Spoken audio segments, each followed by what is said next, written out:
Every once in a while, breeding groups need a little extra help to bring new babies into the world.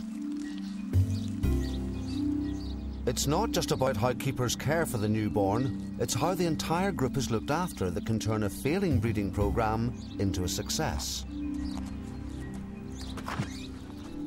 Precisely how and when the keepers intervene can make all the difference. This is the latest arrival to the Rothschild giraffe herd at Woburn Safari Park in the UK.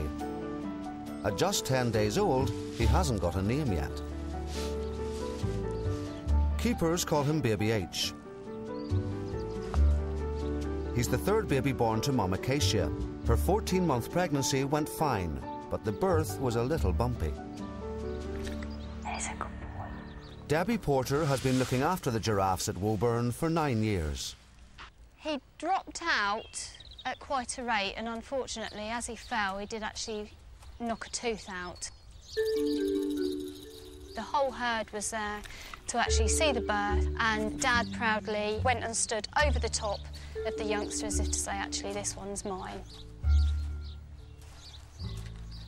In the wild, like many of nature's fathers, giraffe males have little to do with the birth or the baby. But not here. The giraffes at Woburn have formed a tightly knit family group, and Doto is very much the doting father. People will see him looking across from the paddock into the yard. He's desperate to get in to see his son. The giraffes at Woburn haven't always been this attentive. Until 6 years ago, the herd was in trouble. For years, the keepers took females about to give birth out of the herd, believing this was the safest thing for mother and baby.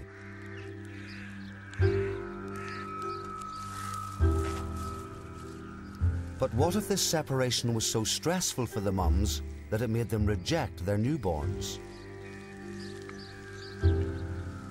The keepers took a risk. The next pregnant female was left to decide where to give birth.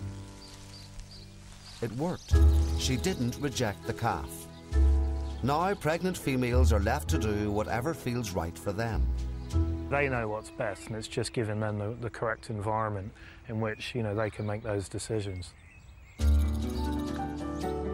Of the 5 calves born here since, not a single one was rejected.